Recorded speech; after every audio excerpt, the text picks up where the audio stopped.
we were saying that you're the third Romanian that we've had on the show, and you jumped right into telling us how much you're fans of our show. So we wanted to hit record. That's right. So I have to say that. I have to say that really, because I not only a great fan of your show, but a fan of yours. You are so smart, and I learned so much from you. And what I like is also your attitude. It's like really strong, and determined. And we're missing this kind of determination and strength. At least, I don't know. I don't want to be like too much of a woman here, but I have to say I admire guys who are like you, because my father he was in the army since he was 14 in World War II and so on, and he grew through the ranks as a general, and he raised me in this spirit. I mean, there was an order and respect and discipline, and that certain boys, if I may, and I really kind of, when I listen to you, it reminds me of him as well. So I just wanted to say that. Appreciate that. That's if a really I call kind. You daddy, please don't. Yeah, no, it's kind to say. I mean, the reality is Ponch and I learned all this stuff in the military, and we were, I grew up Army. My father was also a career Army officer, and what I hope that we're doing is showing people that you don't have to have been in the military to learn and understand this stuff, that it's accessible to everybody. And Ponch can attest, some of our best students that have actually learned this from us from a baseline of 0 to where they're at now, the best one for sure is definitely not a military person at all. So I think we're doing good things in that respect. But we don't hide from the fact that we're veterans and we learned this stuff in the military. I think a lot of people learn this in the military, like they learn the how and the what, but they never dig on the why. And that's what Brian and I have done, and how we came together is like we're constantly, finding the why behind it, and also too developing it to bring in other thinkers like yourself that can make the concepts even more powerful for people to harness. I'd like to add some gratitude to you, Mihaela. Some people claim perfect. You are saying perfect. My name, exceptionally perfect. Hey, like you said, you're not the first. Yeah, you're not the first Romanian we've had on the show. That's true. So let me continue. I'll continue and say I will not try to pronounce your last name at the moment. I'll do it later on, and I know I'll get it wrong the first time. And let me just tell you, my students call me Dr. M. I gave them this card. I'm known as Dr. M in case you need my last name and you cannot pronounce it, or my first name, Okay, I'm gonna try to continue with my gratitude because it's a little hard for me to say. Not everybody claims that we're smart. We're sometimes categorized as useful idiots. Or dangerous. Some people think we're dangerous. But they're the ones that are chasing us, so that's okay.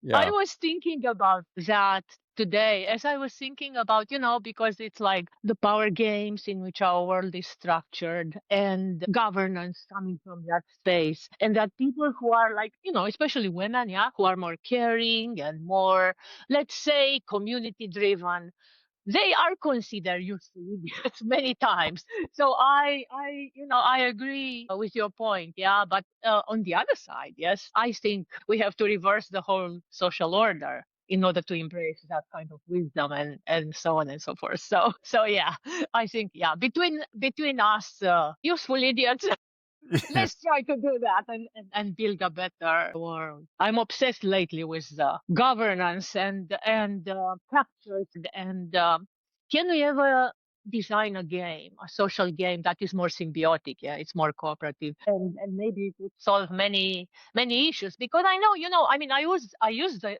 OODA loop, and I use it in a context which, I was doing supply chain management as a professor, and distributed intelligence systems, because my background is robotics, automation, distributed systems, intelligence systems. And when 9/11 happened, I was so shocked. And I'm like, no, it cannot be. And, ambitious as a scientist, multiple awards and so on. I thought, they cannot be smarter than me, this bastard. I'm gonna find a way to anticipate such things. And I deployed the self-organizing security network. So it's, this is all based on self-organization, how biology works, society works, and so on and so forth. So we can find ways to protect ourselves. And that's how I also, of course, came across the OODA loop. I worked with the Department of Defense. My work is still on their website for everyone to learn. But Nice. okay, hopefully the nice guys will. Dr. M, I was reading some of your work and some of your accolades today, your praises, and what I came across, this is kind of interesting, and that is, you wrote about dependency versus like flourishing or becoming more human. My view is really simple. Those that take the linear bad OODA loop 4-stage approach become more dependent on a system. Those that look at the nature of creativity and understand the real OODA loop, which is an open system, a flow system, if you will, they start to flourish. They start to become more human. Right? And I think that connection to technology, if you follow the linear OODA loop towards closed system approaches, maybe like a large language model, you're going to become more dependent. If you look at the other way, the way we share the OODA loop, the way we believe it ought to be, an open system, similar to active inference or free energy principle or perceptual control theory or ecological dynamics, whatever it may be, you're going to flourish as a human. Can you talk about how that connection to technology, that dependency on technology is a closed system, and maybe how as we design systems or technology that look more like us might make us more human? Totally, totally. And this is, of course, my passion. Thank you so much for this question. And I completely agree with you also because I am, well, believe it or not, a control engineer. I studied dynamical systems and controls. I did a PhD in that, and that's what brought me to robotics and so on and so forth. But we look at control as this, as you say with the OODA, as this simple feedback loop from the outputs to the inputs. But actually, control theory comes from cybernetics. And cybernetics is how nature works, and a different kinds of feedback, which is much broader. It's more about adaptation, orientation, exactly. As far as I know, you are looking at the OODA loop, not the reductionist, the mechanistic way of, okay, I have output, input, and then the feedback, and that's it.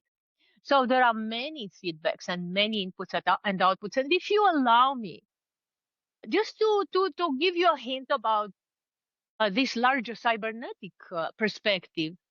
So I can regard the OODA loop as a system, how a system moves under uncertainty, if I look at it this way. Then in order to lead to, let's say, a flourishing decision versus domination one or extractive one, we need much more. We need a stack, which I call, and there's so much confusion about that stack. And I have mapped the OODA loop to the stack as well as to values.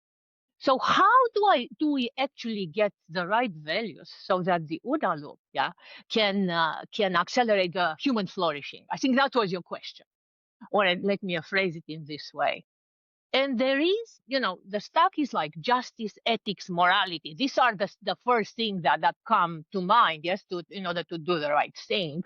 So first we have to do the right thing, to make the right choices. And I think this, the morality is what orients us, first of all, yes. And if we are to, let's say, in the driver's seat and I have to make a quick decision or someone cuts me off, what do I do then? Yeah, do I run after him or her off, or how do I react?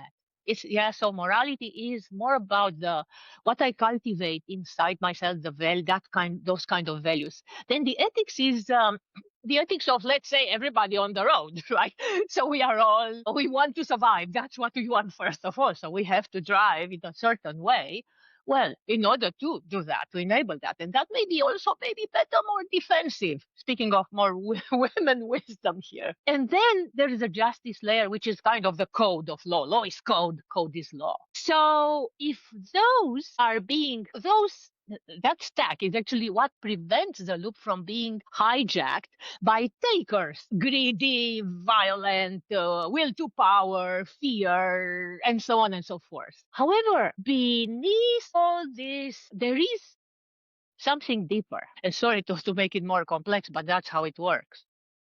There is what I call a net pattern of behavior, from which actually our values emerge. So values are not primitive. They are not like fixed.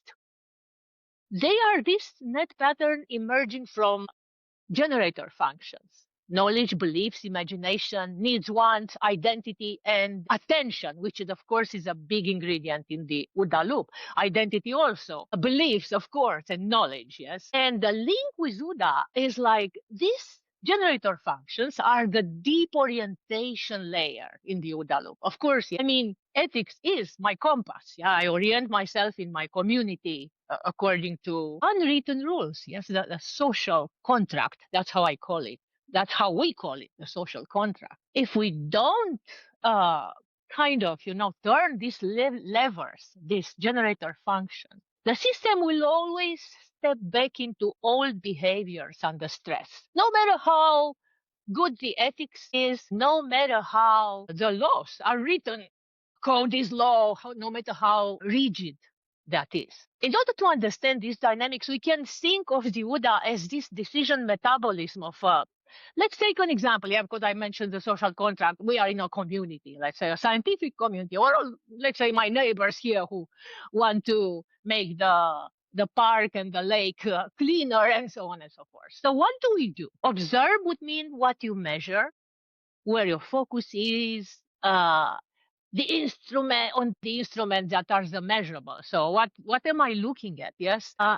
Am I looking at I just want to have fun and throw my beers at the lake after I have the picnic, or what do I want? Yes. And orient is how you interpret what you measure, right? So I'm looking at behavior, I interpret. How do we define the who we are? Are we a community or are we depleters? I don't care about my neighbors. I don't care about anyone else, just my well-being, and throw it because it's too much work to pack it, my garbage after me. And then decide, which is like what you choose under certain constraints. And of course, that determines how you act. But decide has a deeper meaning again, and really sorry. That's how it works. Decide is more like choice. I would call it choice, and that's why we kind of call it moral choice, because decide can be done. Okay, I have time to decide now and to think and to dream about that, but decide is very much done already. Yeah, when you orient yourself, and it's you act from a snap moment of decision, but that is exactly this driver's seat in which you are when you make your moral choice. I mean, let's say a child falls in the water, a toddler. What do? Do I call the police? Do I do nothing to preserve myself? Do I jump to save this kid?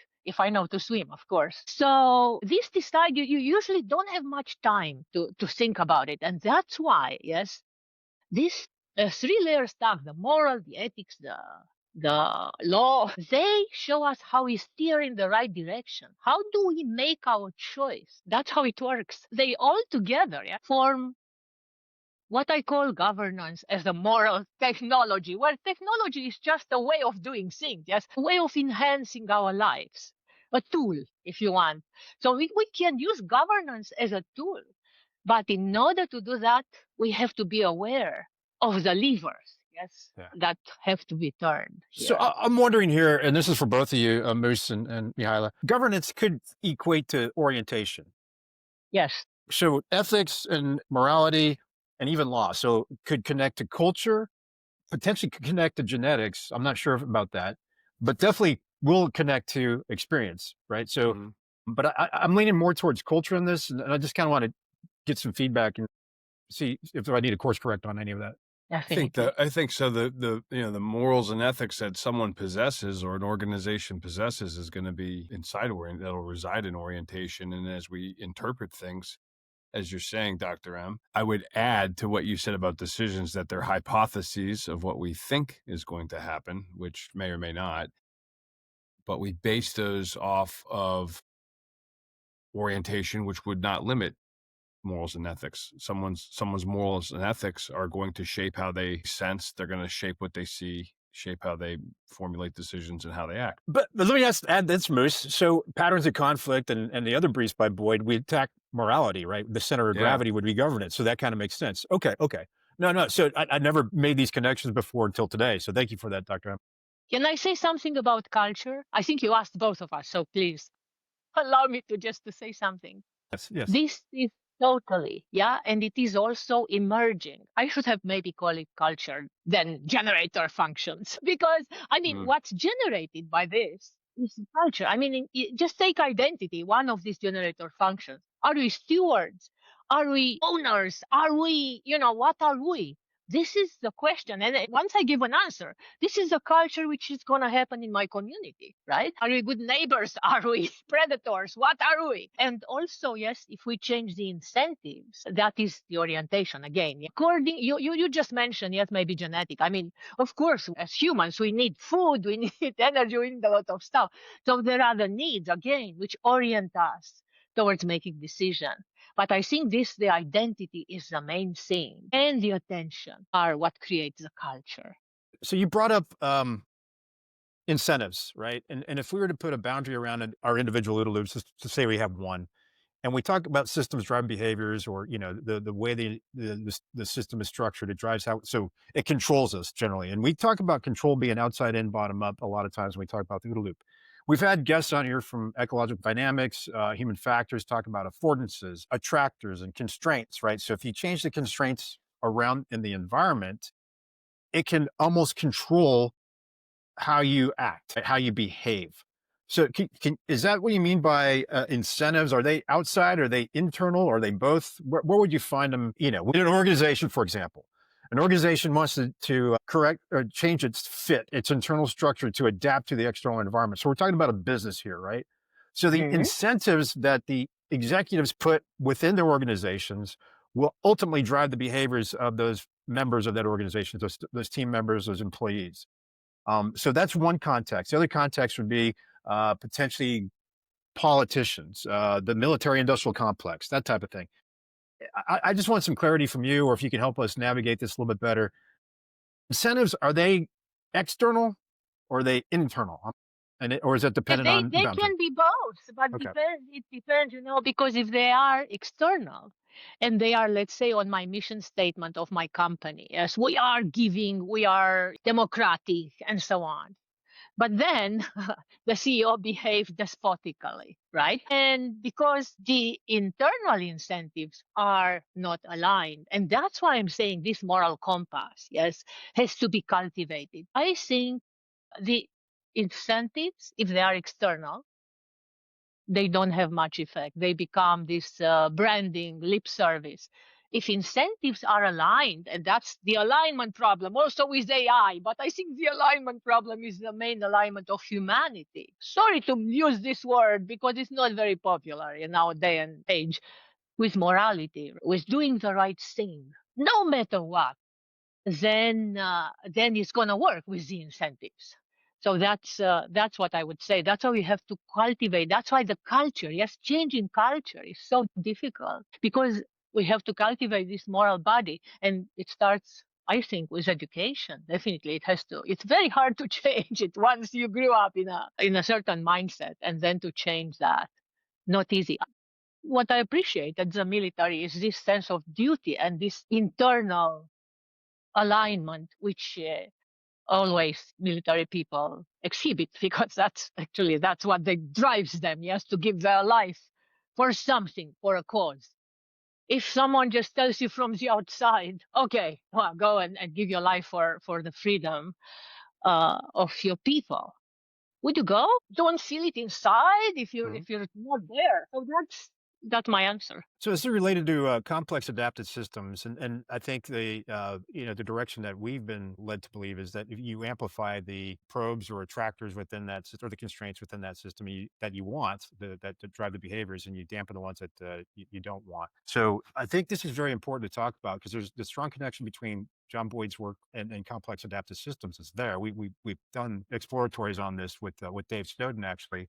And the key thing here is, I think, and we had other discussions on this about complex adaptive systems, but for people to understand that you can't drive a behavior by demanding something out of somebody, you got to change the system, which includes yourself. Maybe have some more empathy, maybe share with folks your shortcomings and things like that, create that psychological safety, if you will. You actually have to create the conditions within the system to change that system, right? So this is why understanding a little bit about the OODA loop is so important. The nonlinear adaptive OODA loop is so important, because the external environment, if you will, is pretty darn important. And again, it depends where you put that boundary. I want to be clear on that. So if I put a boundary around me, and you're my boss and Mark's my counterpart, that's, we all have many OODA loops. So again, we got to be certain we're talking about the right boundary there. But can you speak a little bit about complex adaptive systems and how important that is for leaders to understand in anything that they're doing, including the age Yes. of AI? I mean, that's the thing, yes. In complex adaptive systems, have to, of course, obviously, yes, reaction comes at many layers and there are many feedback loops. But I think what you want to say here is the complexity of the environment as well as of the system that is adapting to the environment. So our environments are complex. It's very hard to extract. That's the whole thing about observe, right?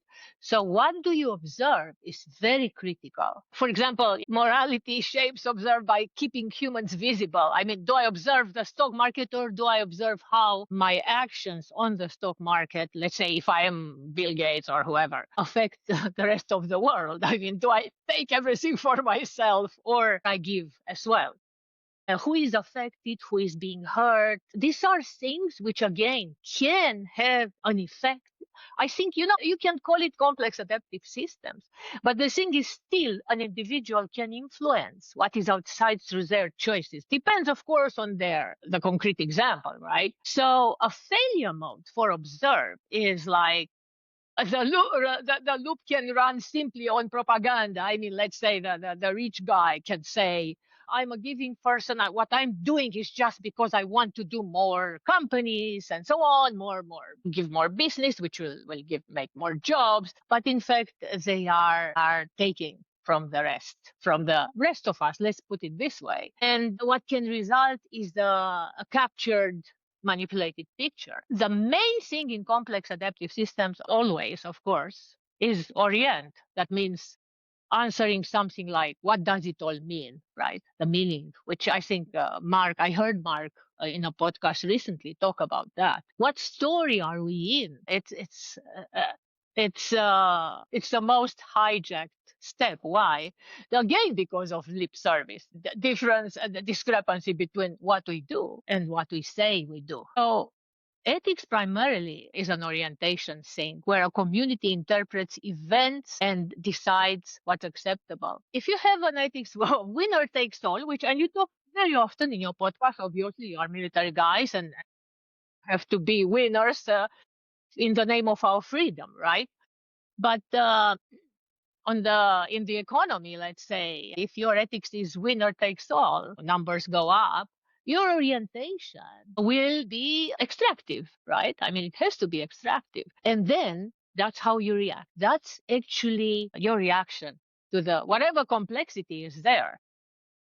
And of course, justice can support that. Like there can be rules and laws, but the capture is all about overcoming those. I mean, how do I fool the system? And this is mainly what I am very preoccupied by, because orientation can get seized by the loudest narrative. Yeah, we're under attack, and that's your thing, guys. Yes, act now, and the system will stop thinking. But in order to act properly when we are under attack, if we cultivated, let's say, the moral muscle, as I call it, this really internal reactive muscle, how do I react? Where do I come from? By adding conscience, by adding a bit more humanity to it. Even if it is legal, is it right? Even if it benefits us, does it injure the commons? Or how many losses? Yeah, to what cost? And I know that maybe Mark wants to take on from here, because that was a very complex issue. And incidentally, last fall, I visited Vietnam, and I was in Saigon and this field, and I learned a lot about what was happening there.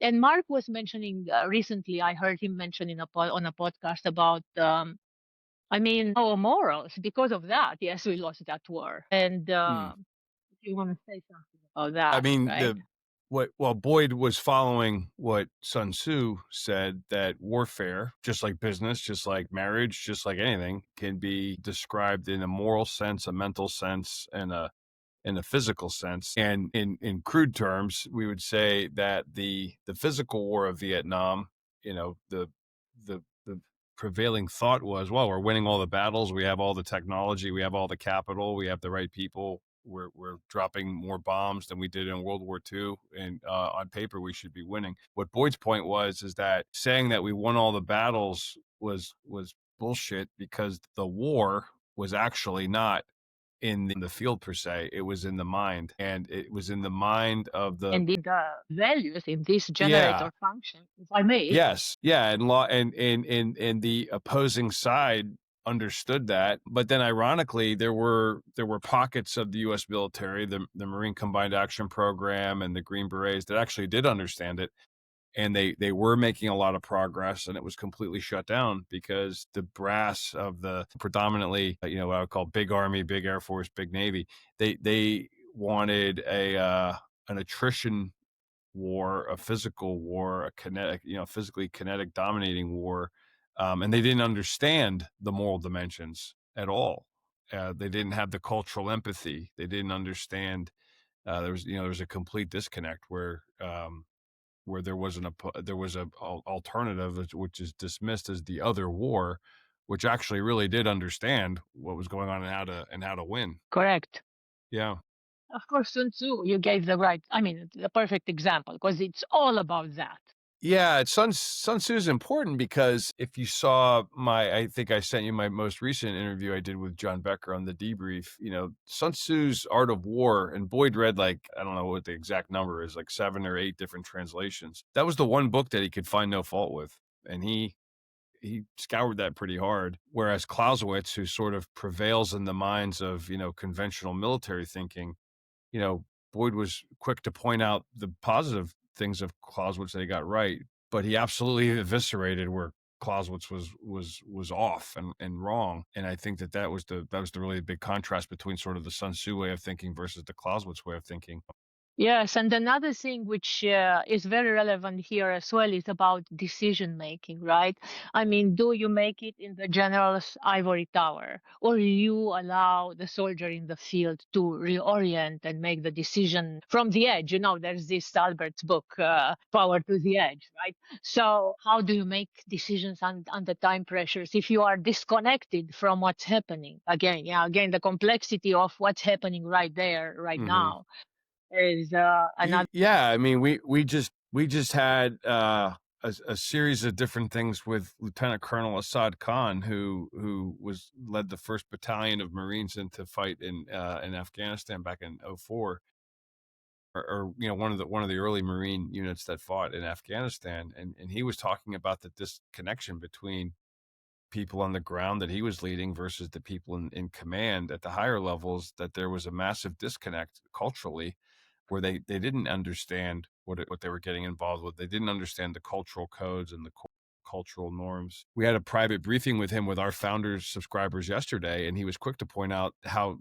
actually having women in a combat unit was extremely successful in an Islamic culture where modesty was important, and they were able to understand things in female terms that men could not, and it actually made them more effective. But those are cultural things that people see from their own experience versus people that are focused, that are disconnected, that don't have the empathy, that think maybe in physical terms, not so much in moral terms, in winning that way. And here is where decision making really has an important role. Is like, for example, I have to retract. Yes, I have to kind of stop right now, and let's say I lose the battle but not the war. How do you make this? Is not an easy decision to make. Yeah, there's a lot of ego and pride involved here.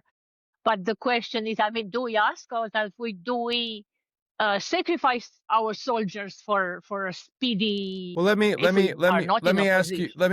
ask you about something that you're probably a lot more familiar with than you're certainly more familiar than Ponch and I are.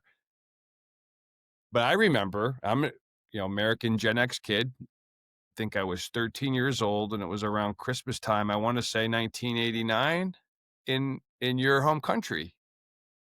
Yeah. Wow. Oh, don't remind me. I get emotional. No. I wanted to bring it up from your perspective versus the one that we got on TV. But when we look at things, when we look at that in John Boyd terms, there was a moral dimension that had a huge impact.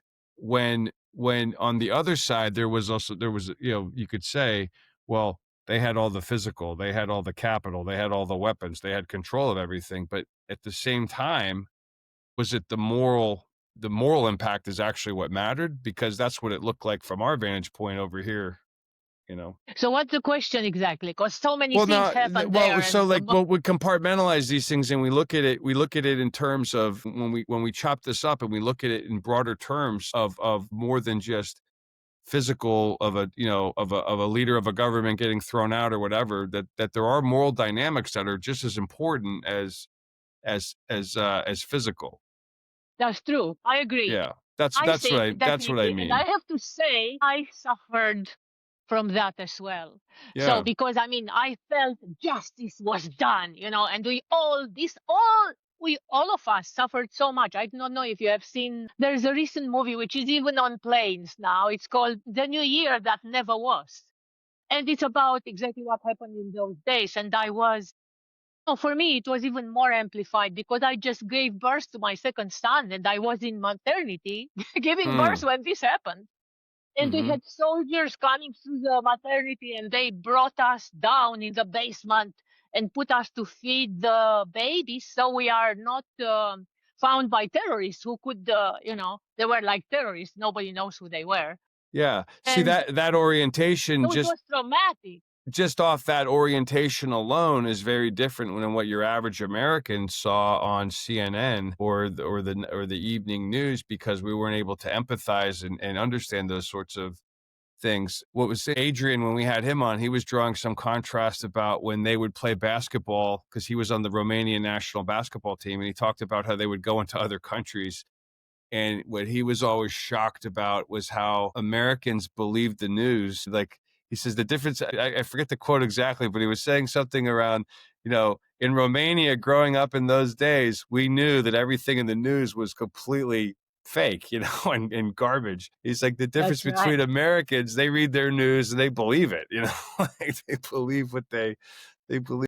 The narrative, the loudest narrative wins. That's exactly the failure mode. Yeah. But I guess what I'm asking, I guess what I was really asking though, when you experienced that firsthand, there was a very physical, real dynamic because you lived there, and then you had the complexities of, as you say, giving birth or whatever. Adrian didn't, by the way. He wasn't there. I was right in the middle. Yeah, he was already in the next States. To the Intercontinental. Yeah, he had already left. I lived right there. Yeah. Well, so that's easy to look from when you have enough food and when you have everything. I was right there giving birth and we didn't have what to eat. I had to stay in line for bread, which never came. It's completely different state, right? Yeah. Well, so what I'm hitting on though is that there's a moral dimension that is a massive part of that, and I would argue in most cases likely the most important thing. And I'm saying that the orientation that prevailed was in line with the culture, you know, or what people wanted, or you know, I guess that's, I don't know.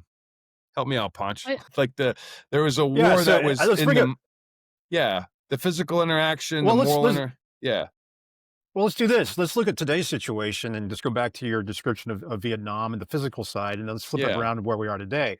What are we under attack? Where are we? Our moral and mental, right? If you can attack that, our center of gravity, if you want to call it our short point right now as a nation, we're talking about the US here, that's what you target, right? I don't care if you're a state actor, a non-state actor, or whatever, but you're going after this. And Moose, you had this up earlier, I brought this up now, but you can see this, you know, mental interaction. While in opposite fashions, we can say that mental interaction occurs when we generate images or impressions that match up with the events or happenings that unfold around us. And moral interaction occurs when we live by the codes of conduct or standards of behavior that we profess and others expect us to uphold. And we know later on, everything we're talking about here is a strategic game of interaction and isolation. The way you win a war is through isolation, right? And I think that connects back to what happened in Romania. That's what's happening now in the US, and that's why we lost, we didn't win the Vietnam War and any war since World War II. Totally. And you know, that's what I was getting at with you, Dr. M. It's just like, I was trying to understand from your perspective, you saw it on all three levels. You got you experienced it firsthand on all three levels. And I guess I'm asking if it was not unlike Vietnam, where the moral level, the moral factors are the ones that actually tipped the scale like that, because someone had isolated themselves morally that they were thrown out of power. Okay, so let me tell you how I see this. Yes, so Okay. it's about the morals. Yeah, I mean the moral is also an answer. Ethics, morality, an answer to the question, what are we fighting for, right? Mm-hmm. I mean, I was fighting for my life and my children's life. We didn't have what to eat. So we didn't have anything to lose. Honestly, I was ready to die. I Yeah. was ready to die for freedom, for their freedom, especially my kids. My husband was on tanks, you know, when, if you have seen the tanks, I mean, when the soldiers turned to be with the population, Wow. then he went on one of the tanks first, and then people gave flowers to the soldiers. And that was such an amazing. I'm gonna Oh, I cry get if we continue chills this thinking of discussion it like because this. yeah. Yes, yes. And so, what are we fighting for? I think this is again, yes, it's a moral Yeah. thing. Yeah, I'm fighting for freedom. These are my That's what I'm trying to values. understand. That's all. That's what I'm saying. I'm agreeing Yes. with you. No, totally. And here No, is the it's always yeah wonderful. again. It's always wonderful to have someone that lived through something that can see it on those three layers, because that, again, that's what's going to get lost on, the more the story gets told and the further people get away from it, they don't understand the full context. And then I guess when we think of Boyd and Sun Tzu, and you saw this firsthand, and you probably still feel it, that the moral mental, I wrote an article about this in our Substack. There's a flow between moral, mental, physical that are constantly working in tandem with each other. It's when, as Ponch had that slide up, it's when something is isolated, that's where that's the whole purpose of the what Boyd would call the strategic game, is like interacting and isolating. And like when you're describing soldiers getting, again, I can remember these things on TV watching this. I remember my parents telling me about this because it set off a whole, we had lived in West Germany, and when the right before the wall came down, so like growing up over there was, I remember from that perspective being on the opposite side of the Iron Curtain. But when you would see soldiers dropping their rifles or getting flowers, or if I recall, in Romania, they had cut the communist seal out of the flag, and the flags just had like a blank circle Yes, in the middle. Right. But you're seeing people that have the physical power to do something over somebody, but they're embracing a moral, like the moral was what was changing in people, and that's what really flipped the tide. That's my layman's perspective of. totally, Yeah. totally. And it is exactly. I mean, in this regard, yes, it's Because morality here, doing the right thing. let me ask you this: it could have been a lot worse, right? If it had been, if it had not been, I mean, it could have been an absolute slaughter, and thousands and thousands and thousands of people could have been killed. I mean, it could have been a lot worse, right? I don't want to say big words, but how do you think the Chinese government is still in power? I mean, of course, a lot worse, a lot Yeah, worse. yeah, All this, yeah. I mean, Tiananmen Square and all that. I mean, for us, it was kind of very similar there. But I mean, our determination was, first of all, because really we didn't have a choice. We really were almost, I mean, I think it can be very similar to what we see on TV, because I've never been there. I yeah, don't want to go in North Korea, right? I mean, people die of hunger. They don't have what to eat.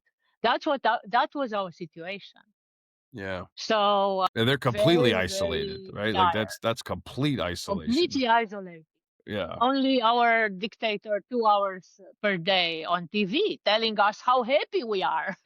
yeah, And that's again, yes, how you capture a system through the narrative. And that's yeah. why, but that's why, imagination plays such an important role as a generator function, because it is the only thing that enables you to step out of the system in which you are and regard it from the outside is your imagination when you are stuck in a country like that, right?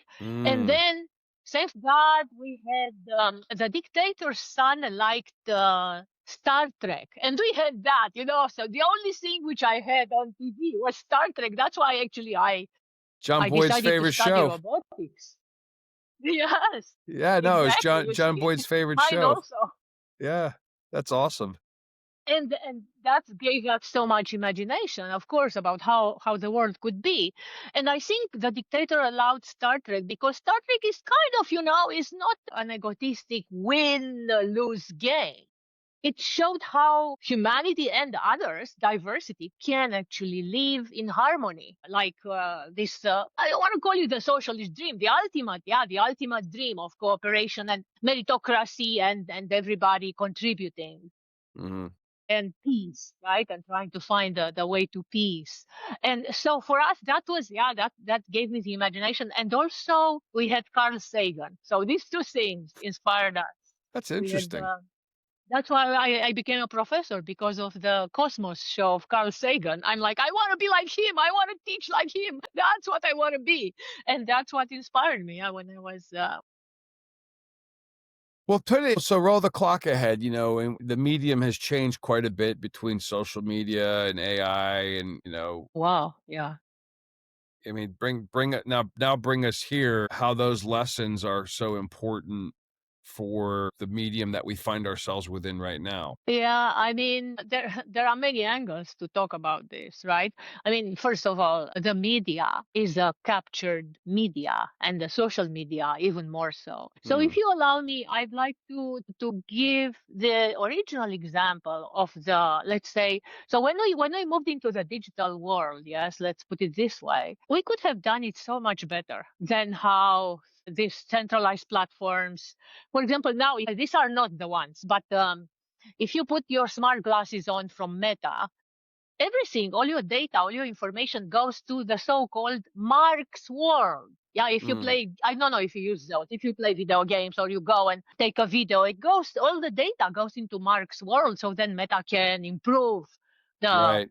Improve your that's what they feed. say, right? Yeah. They can improve how they manipulate you practically, right? Yeah. So initially we called it, I don't know if you're aware of this, but it's also, of course, a lot in cyberspace, and there's a Sun Tzu in cyberspace. I don't know if you read that book. It's really good. And me being, my expertise being in cyber physical systems, uh, there's this cypherpunk movement, which wanted Yeah. to escape those kind of Tell platform us more. lords. Tell us more about that, because you've talked a lot about that. Tell our listeners and Yes. subscribers about the cypherpunk. Yes, because this is exactly the point. Yeah, when I mean, we have changed the ways, we have changed the means, yeah, the tools. I mean, I don't have the TV and my dictators saying something there, but I have now the social media with the influencers and trolls and these bots that can influence us. And actually, it's like a hypnosis. There have been studies, like if you doom scroll continuously, especially for the young generation, it's like a hypnosis, and then your brain doesn't think for itself anymore. And that's happening now even worse with artificial intelligence. So the cypherpunks, they were seeing the internet, yeah, as a way to escape this kind of dynamic. Kings, banks, don't trust, verify, through a culture of transparency, with everything traceable, honest, yes. And it turns out that in practice, I mean, the cypherpunk dream was also captured, unfortunately. Yeah. So it's like first of all, by the platform lords, I call it like that, the Facebook. It's kind of, this recommending system, but they recommend according. If I pay something for advertisement, okay, it recommends me that, not what I'm interested in. So it's all it's a rigged game. It's orienting your orientation is being manipulated externally, and this goes into someone else that we talk quite a bit about, Marshall McLuhan, teaching us that the medium is the message, and that all media, and he defined its media, as technology and environment, has a direct effect on all. There's some extension of our human senses. In the case of electronic media, it's our central nervous system, and all of those are being overridden to the point where people can't even function in a conversation with each other without taking a side or without talking about something to consume. I don't know. Like it's to your point, they're listening to you. I mean, I could go on my Instagram right now. I might see something about Romania, or I might see like the Scorpion song, The Winds of Change, because they heard me talking about those times, and they know that I'm Gen X, and they put those things in my feed. It happens all the time. And I think that that's one of the things when when you bring up the things about morals and ethics and things like that, we have to be mindful of the fact that that we, following John Boyd in his mandate in destruction and creation, we're constantly trying to improve our capacity for free and independent action. Well, if somebody's orienting you, you're not acting freely and independently. It's being done for you. These things are actually if you let them, they attack your capacity for free and independent action. And if they attack your capacity of free independent action, it's rendering you irrelevant or obsolete, or it's channeling you into boxes. It's making you more dependent on the system. More dependent. There's something else I want to add real fast and to get back here, and that is the idea of epigenetics, or the concept of epigenetics. The changing of our genetics through technology is a possibility, right? So you're taking 3 layers of orientation that are on different time scales and attacking that. And that's what's happening, or could be happening. I'm not going to say epigenetics is 100% correct or not, but 3 levels again: genetics, culture, and experience, right? If you can get down to that genetics, if you can modify that, you just change the course of civilization. Totally. I mean, it is very well known. This is kind of scientific, right? That epigenetics, the environment is changing us, and we change the environment as well. So it's again, a loop here between us and the environment. And that's a complex systems. Yeah. So definitely, yes, it is changing us, and so this doom scrolling is changing my brain now. Interaction with GPTs. I mean, why should I write this article by myself by thinking and doing the research when it can do it for me so much easier? And then I can ace my class. But then what becomes of me, right? So it can change us towards good or towards less. Okay, that's a great point. So I've been getting into tangles lately with friends that think they agree with me that the medium is the message and that technology and media and environment work us over. However, they believe that there's some special exemption for AI. Yes, everything's true, but AI is exempt, which Marshall McLuhan would laugh at right in their faces, because the very fact that we're having that conversation is showing that the medium is the message and having an effect on them.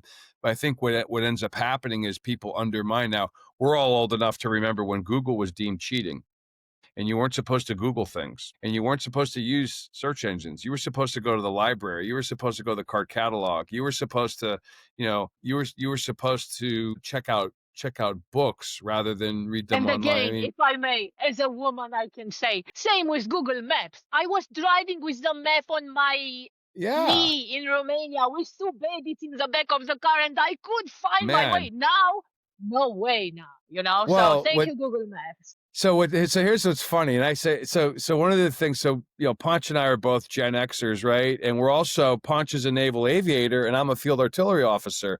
We are really good at maps, navigation, computing, and calculating. I always, with my platoon, with my platoon and my sections that I would lead, I always put the GPSs inside the footlocker and lock them just so they wouldn't lose their manual mapping skills and things like that. And I know that in aviation, there's what, celestial nav, there's manual computing, there's all kinds of things that you do that in this day and age where everybody's relying on, one of my kids cannot, now he does have some learning disability and some dyslexia, but if the GPS does not work, he doesn't know where he's going. And he's not unique. Same with me, and I don't have dyslexia. Same with me. I'm telling you. Yeah, it's automation bias. We lose our humanity. We lose our humanity. Yeah. We actually atrophy important muscles, and that is how the environment can act on us. That was the point with Ponch's point, right? Yeah. It can act on us to enhance us, but it can also act on us, especially the tools which we are creating lately. Yeah. So since the 3 of us have all straddled those worlds of analog and digital, I really do think that the digital pure natives are at a massive disadvantage relative to us, only because they only know what's been wired to them. They only know. Okay, I have a different view there. Help us out then. I have a different view there, and I have to say, because I am, I studied robotics and this. Well, I want to hear it. Let me state my point clearly. So then you say. It's my belief that those of us in like the late millennials, Gen X, and maybe kind of later boomers that have straddled both worlds and can competently use digital but understand analog, that our orientations are wired differently. I mean, there's no debate there, I don't think, but like I think that we do have an edge over somebody that's completely been wired from what they've gained through Okay, I see it differently. Yes, although Okay. you are right in all what you are saying there, but I do not necessarily see only this as an advantage for the millennial Okay, and help so us on. out. So why? Because we can regard but if we use it right, okay, we can regard these technologies as enhancers for us.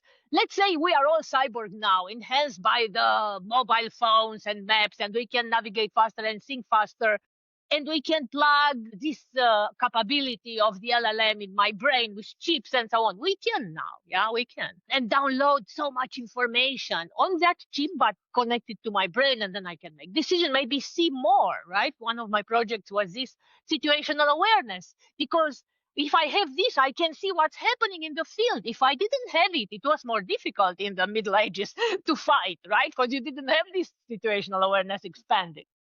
So these are also, yeah, there is an advantage to that. And I think I can look at this in the following way. Where you were coming from, and sorry, I don't want to say it's limited, but I'm saying you are coming from a desire to preserve humanity. Let's put it, our human abilities originally. Yes, I want them. I don't need these tools to atrophy my muscles, even if it's I'm better not and saying easier I'm not to use saying them. that per se. No. Okay. What I'm Okay. saying is that we process information differently. No, it's less about like, because I think that some of the arguments are we're losing our humanity or whatever. But ever since the wheel, or Marshall McLuhan say, ever since the written word, and it's forced us to look linearly. Technology has been affecting every generation of humans, and AI is no exemption. I guess what I mean to say, it's less about humanity, but it's more about the ability to distinguish what's real and what's wired, or like how you're being programmed, because we were still being programmed. We were always being programmed, but I think our ability to discern was different. Now, I would say that there are some edges that we have because of the internet. Now I don't believe that Lee Harvey Oswald acted alone or whatever, because I have access to more information. I have access to more perspectives, and I can do that research. I can compress the time. So I'm not saying that there's not advantages or whatever. I'm just saying that there's a very clear difference that somebody that's been both analog and digital versus someone that's a pure digital native. That's my query. That's what I'm really trying to understand, what those differences are. So you are making a statement without a concluding thing.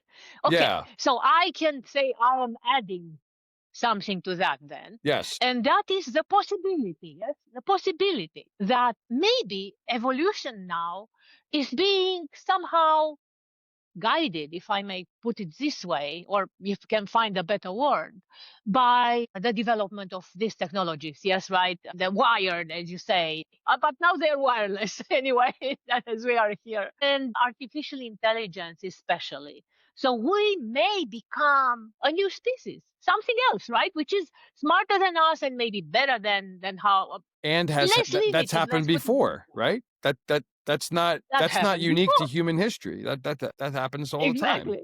Yeah. Yes, and that is what I'm saying. Yes, because we started from when Ponch said that the environment is changing us, and the environment now is the digital environment mainly that is changing us, and this technology which we have very handy now, which we can complain about and say, oh, these kids are not learning anything. But on the other side, if we enable them to use the technology continuously, I think it will change them. But not necessarily for the worse, depends. And here is the AI ethics, AI alignment conundrum starting to come into the picture. It's about how do we use it and how we design it. I mean, do we put in it the Sun Tzu? Do we put in it the ethics? Do we put in it all this wisdom, that humanity had access to throughout, but it didn't really use, right?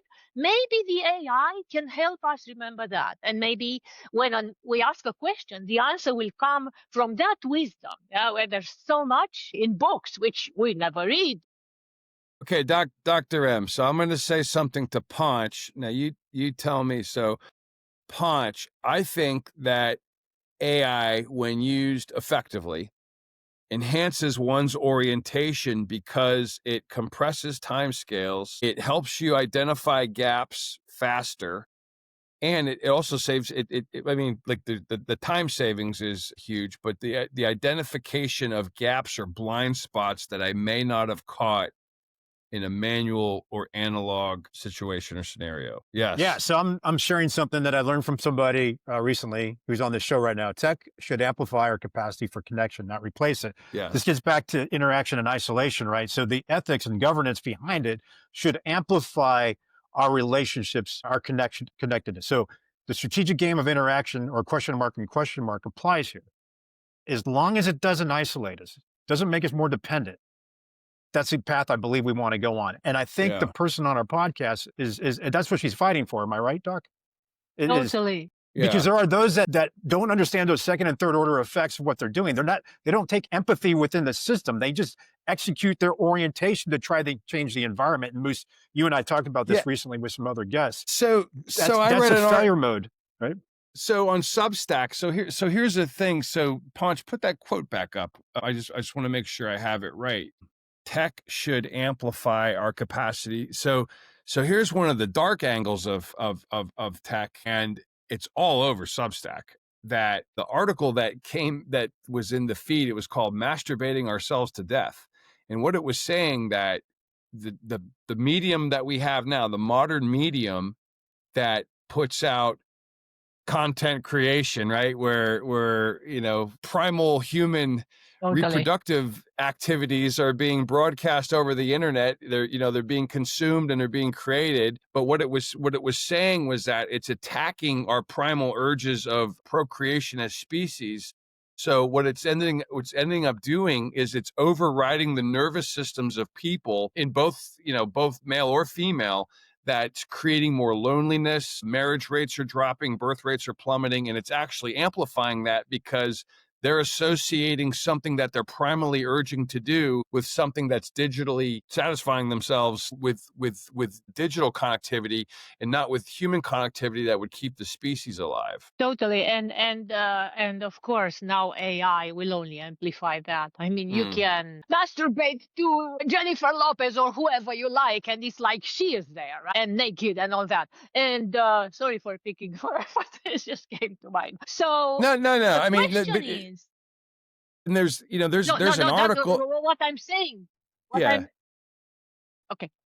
No, I was going to say. I know, but there's an article that I have never published, and Ponch has read it and others have read it, and I just haven't published it yet. But it was talking about the painting I was drawing was a couple, a man and a wife. They're married, he's a high school gym teacher, who knows, and I forget what it was exactly. But the bottom line was he goes off into one corner of the house to consume. She goes off into the other corner of the house to create content. But the irony is that they're both training AI and training her replacement, because at some point the AI is going to get to the point where I don't need a human to interact with. Because the AI always shows up on time. They always tell me I'm handsome. They always whatever. I don't have to. Yeah. I don't. And then like the human content creator doesn't have to worry about answering direct messages. Doesn't have to worry about physical threats. Doesn't have to whatever. So like the technology is actually going to replace that medium. Whatever the point of the story was. Not to make a moral, ethical judgment on that person, but just that the reality was that they were training their AI. They're both training AI to completely replace the human in the system. Yes, totally. But that's what I wanted to say is that's where choice, the moral choice, or however you want to call it, just the ability to choose. Because orientation, yes, it's orientation, but then the direction in which you go is determined again by these generator functions. And it's like, okay, what do I want for myself? And started by mentioning human flourishing and so on and so forth. I mean, is this choice now going to enable me to flourish, or it will enable me to destroy myself? Or, so that's where we fail, because we actually make this reflex choices from comfort zones, from all this, convenience and whatever is easier, right? So it's the instant gratification that never, ever, ever led to something good, starting with sugar, right? Which is Yeah, well, I was just gonna say you don't have to limit it to pornography. You could say that the dopamine hits that people get on Instagram by looking at somebody's fancy car or fancy house or whatever. It's not just related to porn. The only thing I was saying about that one was it's actually attacking a human function that procreates a species, and this was the point of this article, that it's isolating people into loneliness, and if it kept going on the trend, there won't be anybody left because no one's going to be pairing off and procreating. So I'm curious about choice here. We talked about control being outside in, bottom up. You brought up some big names in here earlier. We didn't talk about LeCun and others on the AI side, but let me ask you this. If control is outside in, bottom up, do I really have a choice in this matter, how I want to flourish? I mean, or does Mark Zuckerberg drive all that right now? And it's like, so in the case of, and I don't want to say names because it's not only Zuckerberg, right? It's many more. So let's call them the platform lords. Yeah, because that is a platform economy in which we are. It's like a serfdom. I am there, and it's like I'm enslaved in their game, which enriches them, right, and depletes me in all possible ways. Especially in this one, my drives and the moral. So the control is outside, but I also have the power inside. And again, and I'm sorry to repeat, because that's what it is, right? Ethics means agreement on what should count as a signal of health, right? For myself. And it can be on the social media. I mean, if I go and behave like a jerk on social media, that's going to spread a certain tendency and a certain trend, right?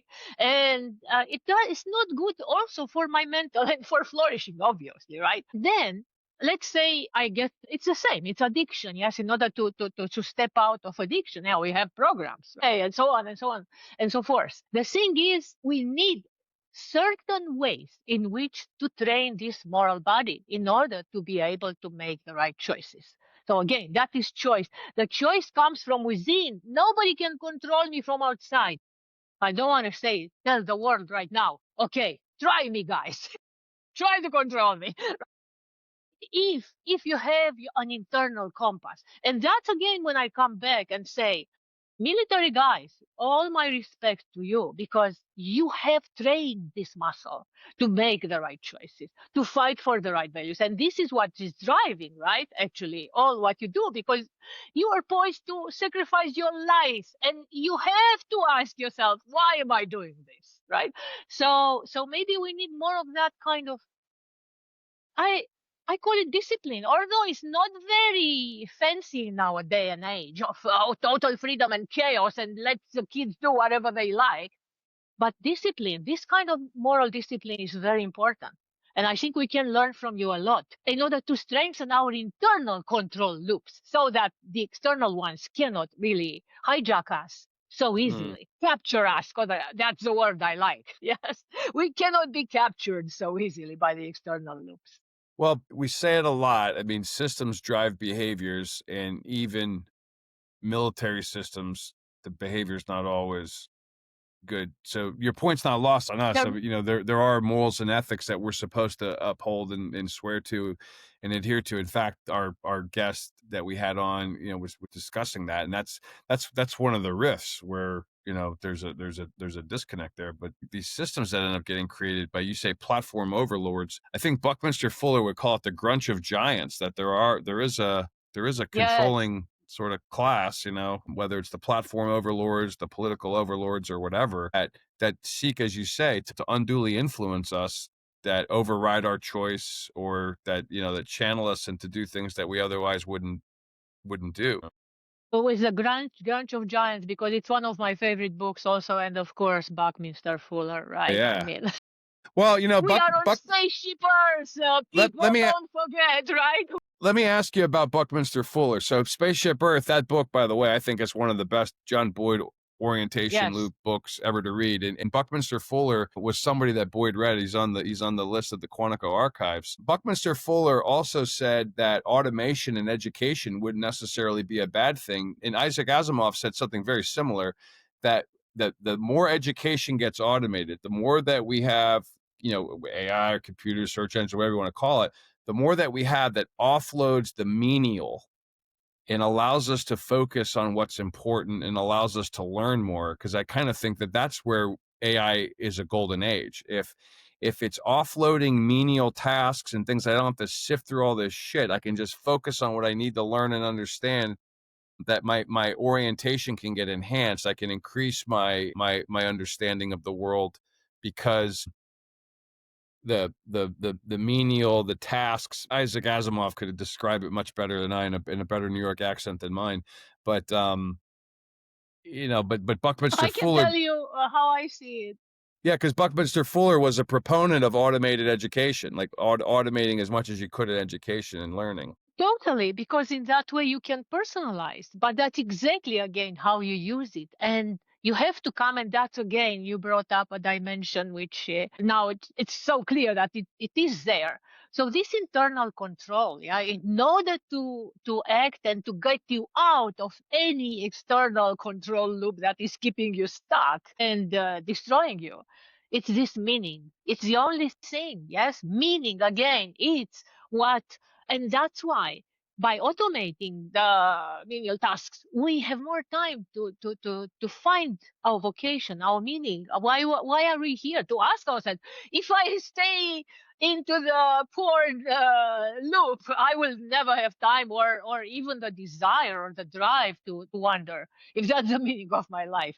So also there's another angle to it, because if we, and this is what is happening, as you mentioned, yeah, with all these addictions and so on, we start to behave more like machines ourselves, and in that case meaning disappears, because the machines will always be better. It's clear now. I mean, every kid who is born today will always live with an AI which is smarter than them. That's clear, right? So though we can defer to those AIs, the tasks which we want to automate, and cultivate this human. And here I'm again coming back to Ponch, who I more or less contradicted about that. I mean, where I was coming from before was, well, in order to survive, you need to change. So let's rather change by incorporating the technologies and using them and expanding it, like extensions of ourselves, like cyborgs.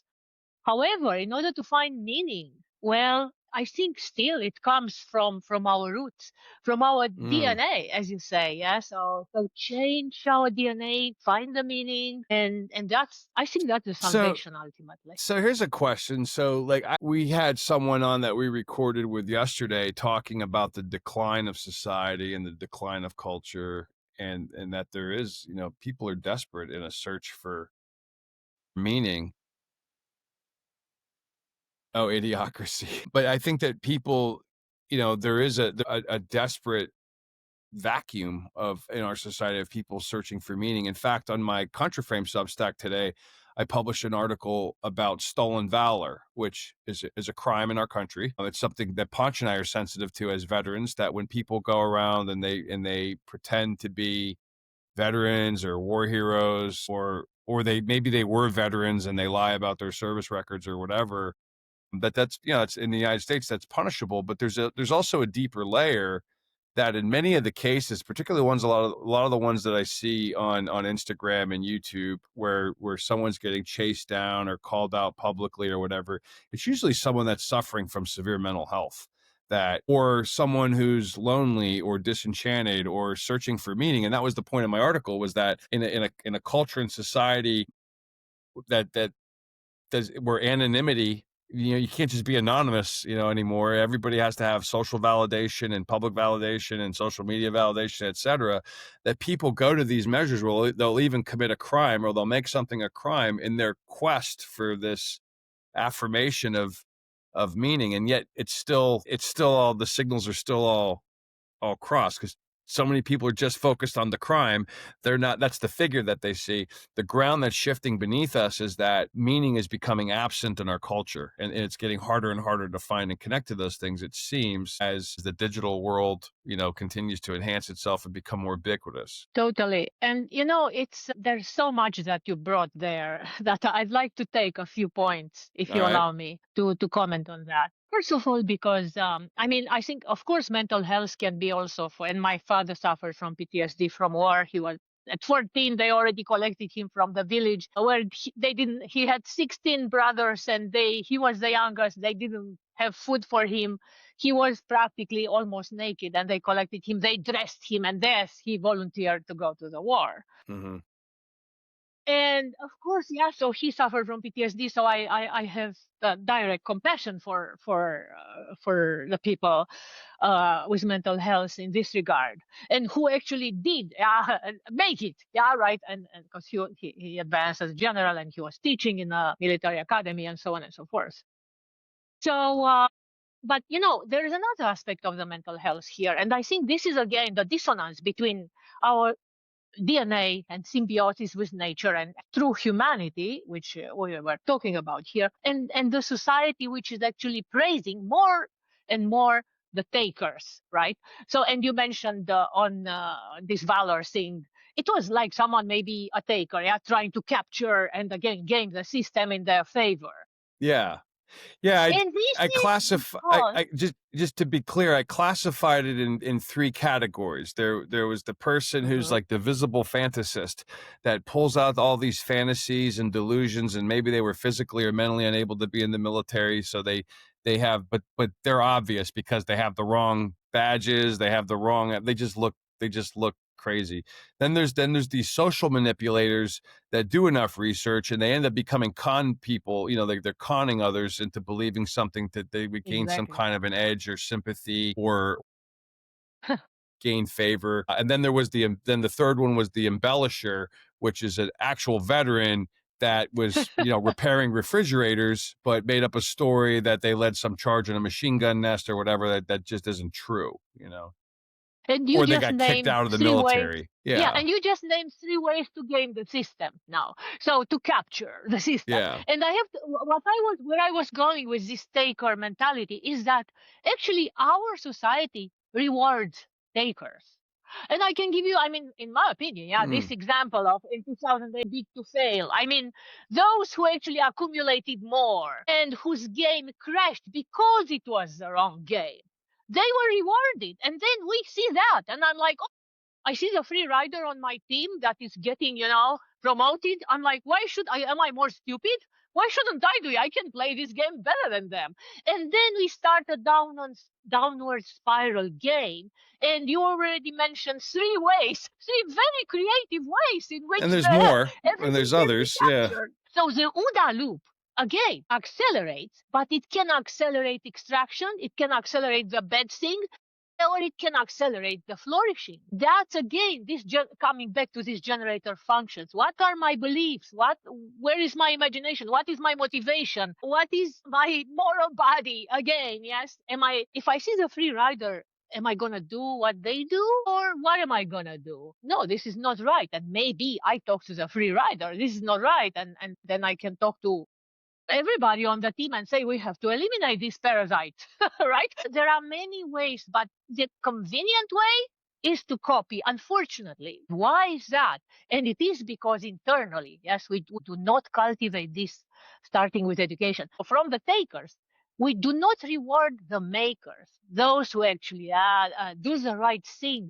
We consider them idiots. By the way, useful idiots, right? I'm like, okay, those who make, okay, fine. And I'm going to take from you and you are useful idiots. This is the world in which we live. And of course, the useful idiots like us, they are the ones who don't find their place here anymore. And maybe sometimes because if they are very young, right, the kids who have a strong moral compass, they can get into mental health because, or if you work in a dysfunctional organization, right, which has the wrong values, then with the extractive OODA loops, and you practically realize it is organic, like Ponch was mentioning. It is, I feel it in my DNA when I don't do the right thing. And so I think, it all comes back to this. And I will share with you after the podcast, so maybe when we talk about this, I have a map about how values emerge, yes, from these generator functions and how the OODA loop ends up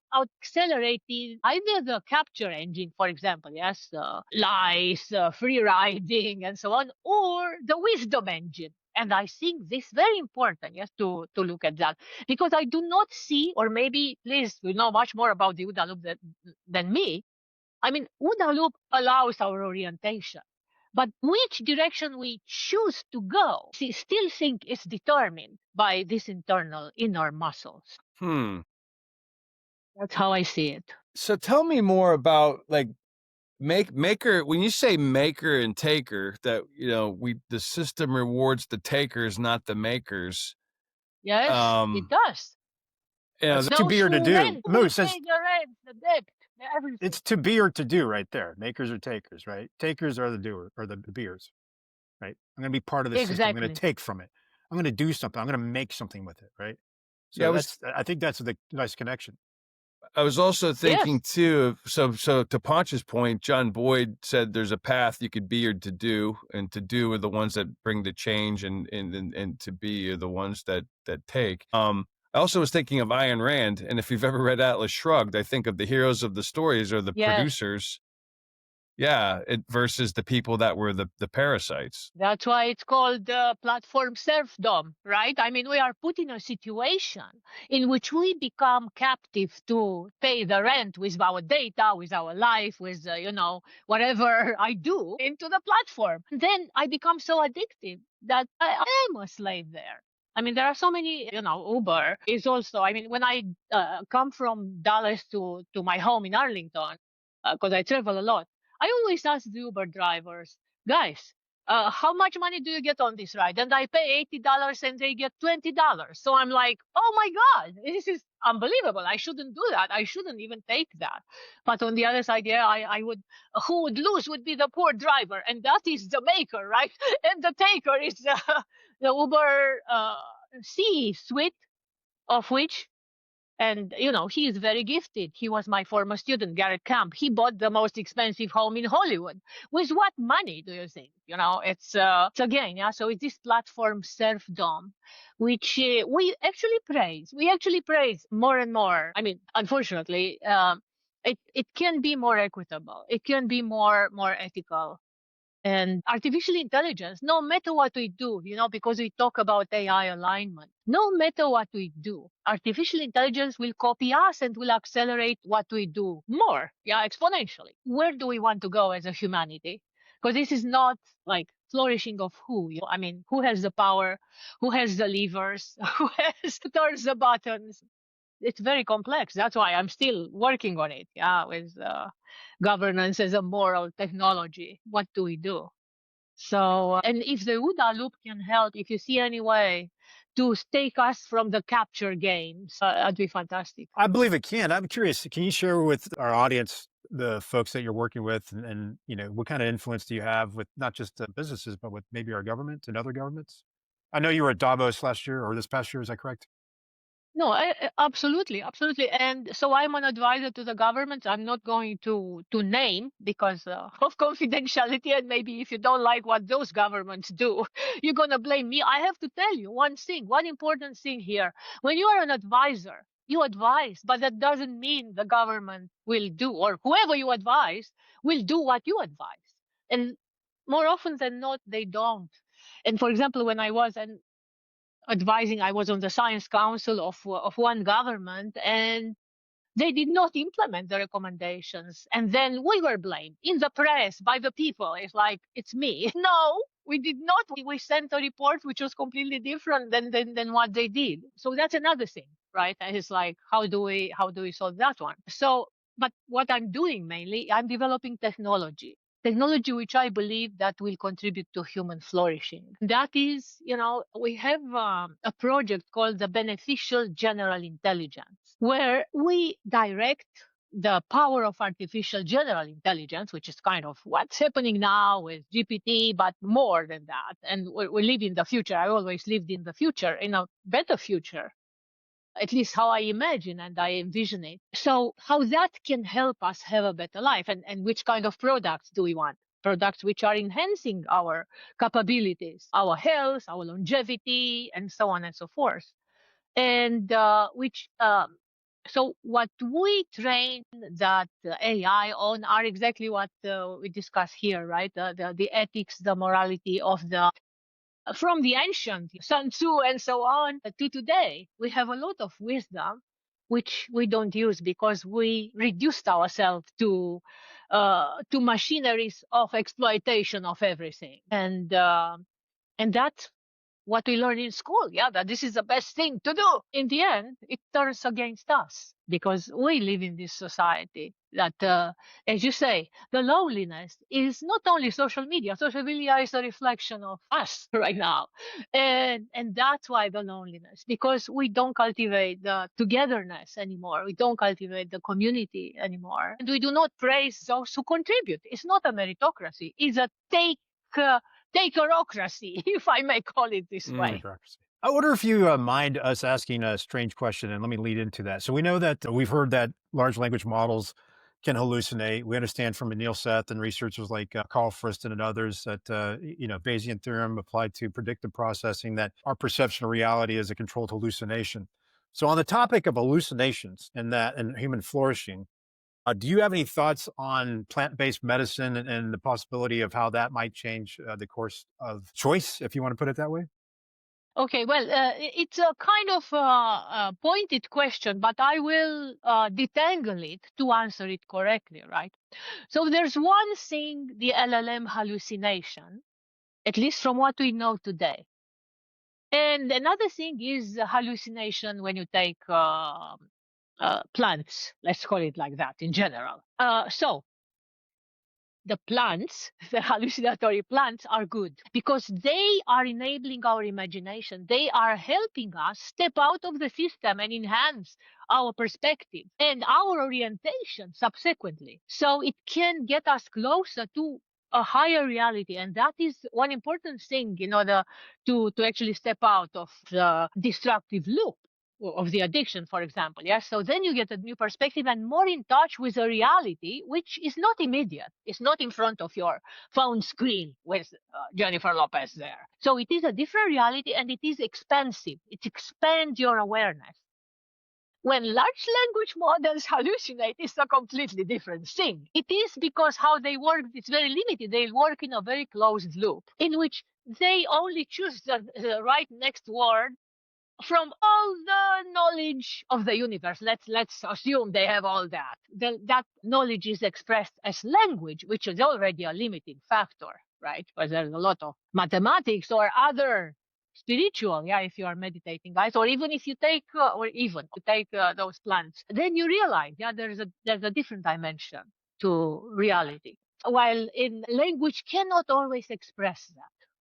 And large language models, number one, are limited to that. And second, how they choose, how they phrase is simply by choosing the next most probable word. And it's very limited. It's not correct, that hallucination. Yeah. So yes, to plant-based hallucination, LLM-based hallucination, we are trying to improve. I mean, to eliminate, in fact, by neural symbolic reasoning, because initially expert systems, were symbolic systems. They thought like a more structured way than neural networks. And it's like, if this, then that. So there is a structure. So then I can have a neural network learning on a knowledge graph, which is structured in a particular way. But if it is only neural networks and these LLMs, it's too restrictive, too constrained. So sorry for my long answer. No, I want to build on this a little bit, and hopefully I can do it. So a large language model reminds me of a closed OODA loop, right? It has a limited amount of information that it can hallucinate on. That's not what we want when we move forward. We want natural intelligence that looks more like an open OODA loop, and we're going to use the plant-based medicines that control us from the outside in, bottom up.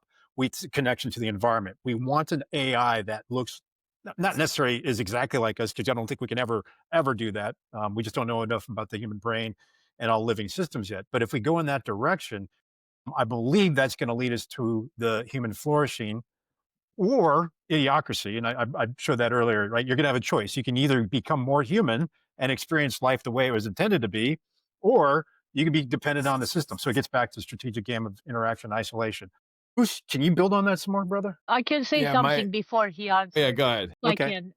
I just wanted to say that our CEO, just to give you a chance to gather your thoughts, Mark. So, so our founder and CEO, Dr. Ben Gertzel, has built an app for our developers to meditate, to expand with slants or without slants. But just because it's so important, as you mentioned, this open loop, because when they develop the AI from that space, or expanded, they develop a positive AI, of an AI which contributes to flourishing. And this is what I wanted to say to that. And it's via an app. Well, I mean, it can be. For example, we are also, I mean, our CEO also worked on the mind of Sophia Robot. I do not know if you heard of that. It is the first Android citizen. And Sophia Robot is also a meditation teacher now. It just walks you through with a very sweet voice through meditation steps. So it depends. It can be, and many people prefer that than a meditation teacher because they feel less judged.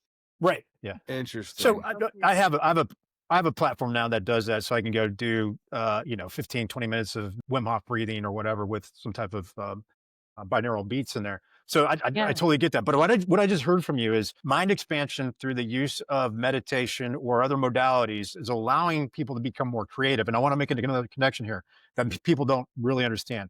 John Boyd's, hate to call it discovery, but the ultimate sketch, when he sketched the OODA loop, the path he was on was trying to understand the nature of how living systems create novelty or are creative, right? That's what that's about. That open OODA loop that Mark showed several times throughout today's conversation is the real OODA loop. It's not a linear 4-step process. There's a lot of things going on in there. And what you just said is an executive understands the importance of allowing their people to be creative and be connected to the external environment. And that allows them to create better technology because they're probably going to empathize more with people and they're going to have greater access to whatever vibrations they may connect to within the universe. That interoceptive thing that they feel from the external world. So I thank you for that. You're the first to ever come on the show and make that connection. We suspected that. And we hear about microdosing and things like that in Silicon Valley. But I think this is the path forward is human flourishing is flow, by the way, the way I look at it. And our technology should be designed by the same approach that we understand ourselves as humans. Totally. And I can take this even further if you allow me, because we actually study consciousness as well. And obviously, we have to because of the AI, which may become conscious before us. Like, okay. So consciousness, there are many theories, but it's more and more evident that consciousness is fundamental. And it's actually the space in which, and then what we are, humans and everything that exists, are like patterns in that ocean of consciousness, and that we tap into that universal knowledge. And while what we learn, we discover from those spaces of universal consciousness, which are named also Platonic spaces. Sorry to go into the woods a bit. Just 1 second. I want to emphasize this because there is an explanation why meditation and plant-based medicine really work very well to expand us and to lead us towards flourishing. And that space of Platonic spaces, and this is work now done by and proven by Professor Michael Levin from Tufts University, if you heard of him. And he has a symposium on Platonic spaces, which is highly interdisciplinary, and he also wrote a book. He wrote papers about Buddhism, meditation, and how it works, but also he's a mathematician, computer scientist, and consciousness expert. So that space is a mathematical space. And the idea is like prime numbers, for example. Yeah? Biology respects that mathematical space. For example, you have cicadas coming every 13 or 17 years. Why? These are prime numbers because they are predators. If they would come every 2 years, the predators would adapt faster than if they come so unexpectedly at prime numbers. They cannot. The predators will come every 2 years, 4 years, 6 years, but with 13, it's like, oh, that's a prime number. Right? They are disoriented, so it's adaptation.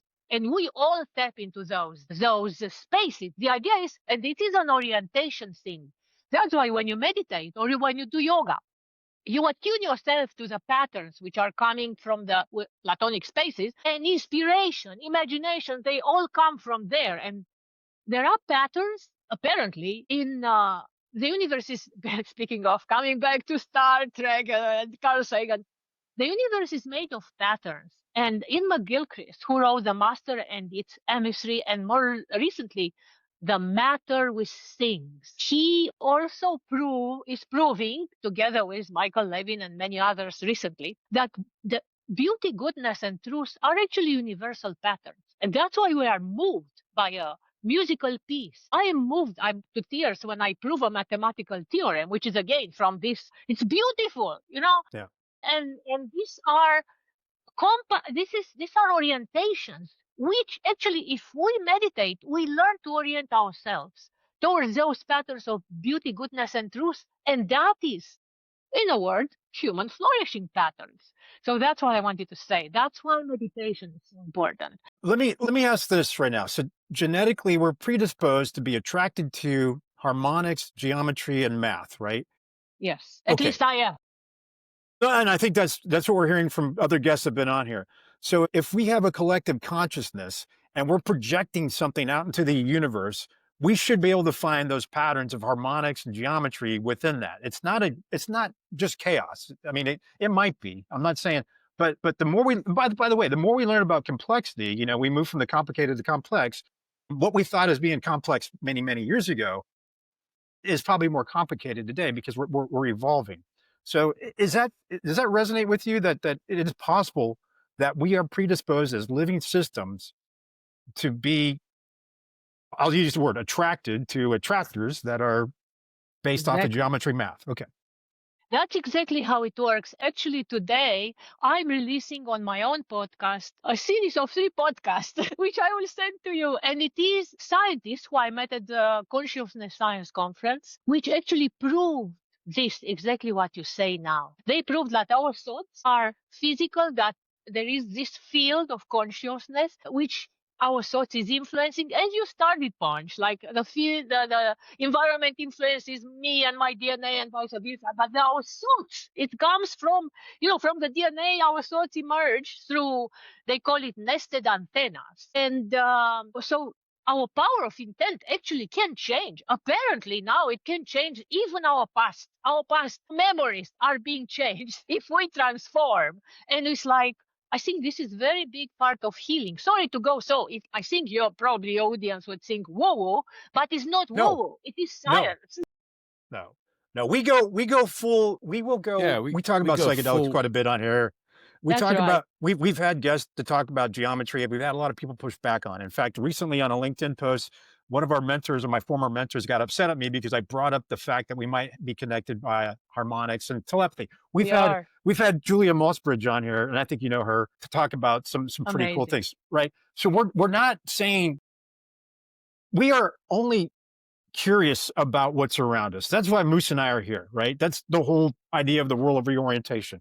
It doesn't mean this is true or not. It's, hey, we ought to look into the connection between non-speaking autistic humans, telepathy, consciousness, the noosphere, and the Akashic records, and quantum physics, quantum mechanics, and understanding AI. Is that wrong? Should we not be looking? And that's what we're saying here. So thanks again so much for bringing this up. I really want to see hear these podcasts, by the way. They sound fantastic. And here, that's what I would say. You see, so exactly.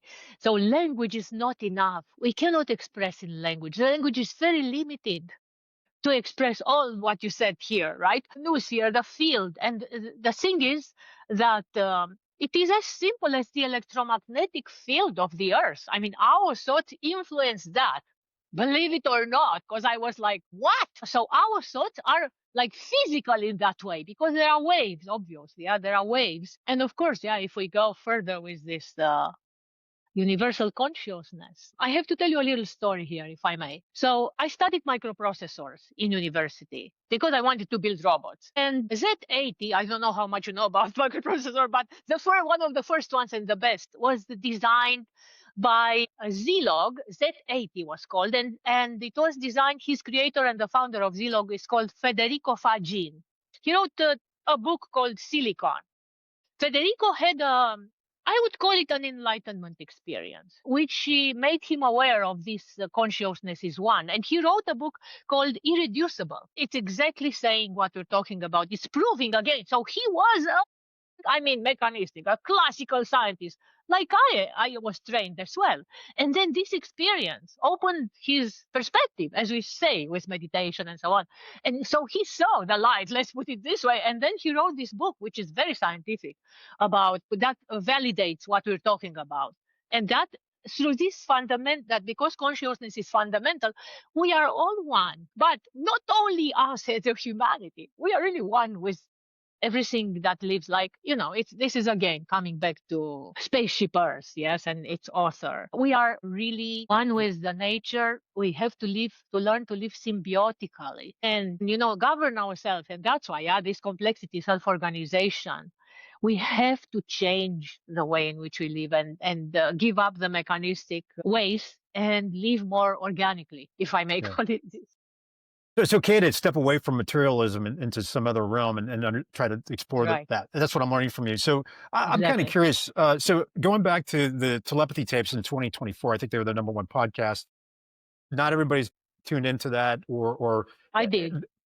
It's fantastic, and I think the second season's out. We've had Doc Mossbridge on here, and we've introduced her to Sarah as well. Wow. What is it possible that we're all communicating via telepathy and we don't know it, but that's how we create the things around us? Let me rephrase that. I heard in another podcast or another recording we did recently that the very conversation that we were having, the three of us in that room or in this virtual room, was happening somewhere else, right? I mean, not just us, but somebody else could be having the same conversations. Think about the emergence of flight 100 plus years ago, right? It wasn't just done in one place. I think the same thing with the other technologies and things like that. They're happening simultaneously. People are creating them. How is that happening? Is it through telepathy?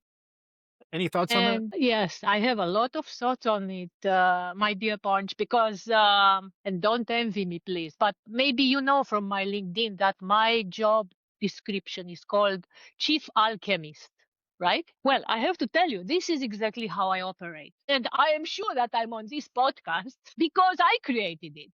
And it's exactly what I was saying about the power of intent. And the podcast, the three, because I needed to have three, because it's such a... because they proved it scientifically, right? I mean, yes, there is power of intent, which goes through our thoughts and we make things happen. This is, people are always asking me, they kept asking me, yes, forever, how did you make it happen? And I recognize it. When I want something and then it happened, tears come to my eyes because it's like, wow, I made it happen. So the answer is yes to your question. Yes, we make things happen. But you can call it telepathy. I have to say, of course, I have also this kind of, I don't want to call it powers, but we don't have a better ability. Let's call it ability. And I have to tell you even more. My mother's had this much more than me.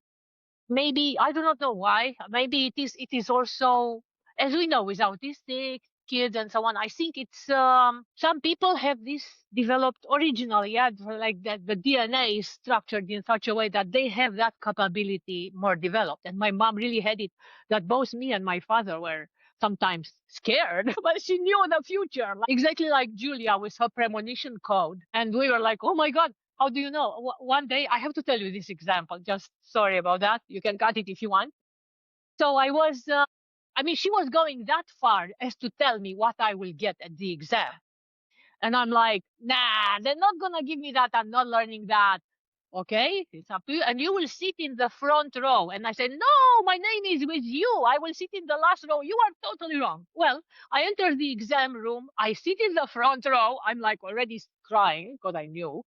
And they give me exactly what she told me. And I'm like, oh my God, I didn't learn that, So I'm like, but I passed. So just wanted to tell you how far it can go and that I experienced this since I was my mom's child. Well, when we stop recording, we have an introduction for you. Wow. We need a couple more hours with you, not overtime. I wasn't expecting this conversation today. I tell you that. I thought we were going to more AI. What we've talked about here is not, this isn't the first time we've had these conversations on here. We thought about these things and we're exploring them and what do they mean to us and in the realm of prediction or anticipatory thinking, creativity.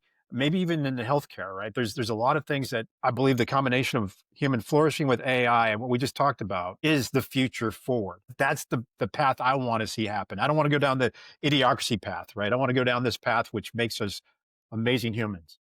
And one thing which we can imagine, let's leave it in the imaginary realm for now, is what I call and we call mind plexes, like humans, yes, with our thoughts interacting, like the autistic kids or the kids which could not communicate in other ways through telepathy, but have telepathy also with the conscious AIs of the future, right? So if we will get there, and that is a completely, and in Star Trek, they have episodes like that in which there are only these in the space intelligences coming and talking to them and like, oh, where are you? And yes, you hear just the voice.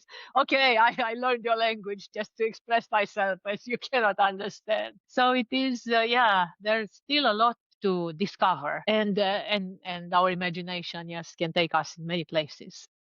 So I can't hear you anymore somehow. I hope it's okay. That's fine. I'm sorry. I'm sharing an image that I wanted to share earlier, and it's actually an image of John Boyd on the Star Trek soundstage. I don't know if but I just wanted to share that again because it kind of brings us back to where we were a while ago. And we'll share this with our and our he was Substack followers. he was definitely neurodiverse. We were talking about neurodiversity. So heartwarming, but yes, Yeah. and most of my gifted students also. So I feel home among Wow. among them. Yes, of course.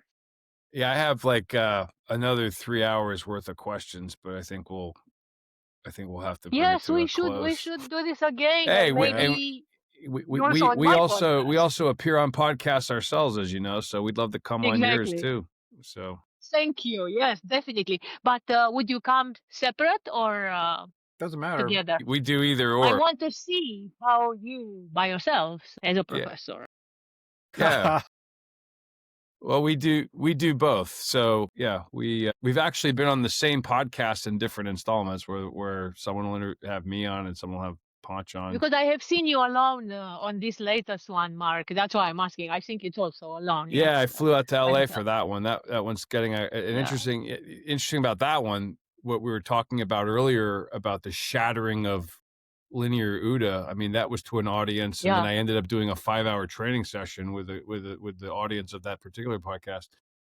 Amazing. That wow. They're so well versed on the linear understanding, but then just to shatter that to give them the broader understanding of what we've been talking about the entire time. It's really amazing, and I think that what they got out of it is like, wow, this will actually make us better at what we do. That's why I think also the audience of my podcast, which is the developers of the super intelligences, yes, I think they will be very interested in what you have to say. They design it in the right way. You said they're developers. Just a couple connections here. So I don't know if you ever track Scrum, created by Jeff Sutherland, how people use it for agile software development. Of course. That's actually created by John Boyd's OODA loop, Observer-Oriented Design Act. That's where it came from. 100%. Same with the lean startup. That concept is 100% based off of John. That's from Eric Ries and I think it was mentor at the moment at Stanford. I'm teaching that, but but it's wow. You will find this in more places, and a lot of times it's built off the linear OODA loop. Yeah. And what we're saying is, if you shift away from that, you're going to see more. You open and up maybe more. using lessons from free energy principle. What we say about that is the OODA loop is just the free energy principle is actually the formalization of John Boyd's OODA loop, right? It's a way to think about it. So if you think of a low energy approach to help organizations dominate in this environment, what's the lowest way you can do that? And Mark and I will argue it's teaching them John Boyd's real OODA loop because it connects to so many things, right? Yeah. The thing is, because you mentioned now the free energy and what the simplest way, and you have the answer. Yes, I have an answer because I'm not such an expert in OODA, but I would be interested to see. Maybe we can explore together. I put you to some research. I can coordinate. So, for example, because like the Platonic spaces, right? So as far as with the power of intent, and like when you imagine something or you want something, you're looking for a solution. well, you discover the solution is looking for you as well. And Michael, like library angels, you find exactly the right book, or someone, the right person comes to it. We talk about all the time, I don't think there's any accidents, and we all kind of found ourselves for very specific reasons. And the people in our tribe and our circle, like we keep running into things, and it is almost like a manifestation, but I think it's definitely pointing us to a much bigger picture and a broader understanding. And I think that that's what Boyd and McLuhan and others were, in Buckminster Fuller and others were chasing, and left the world knowing that there was more to it than what they had physically experienced down here, that there's a lot more going on. And Michael Levin and many scientists, because you mentioned the free energy principle, call it free lunches. And to answer Ponch's point, yes, because he said the minimal energy that it takes you to do something, that is the right thing. So how does it work is much simpler. So Michael Levin created from cells. He takes cells and puts them together, and then some beings appear, and then these cells start to do things which are completely different than what they did before. Let's say if they are liver cells, and then they start to mend wounds or to do some other things. And so his point is, you just need to a little bit give them like a little energy, like touch them, and then they start to do that.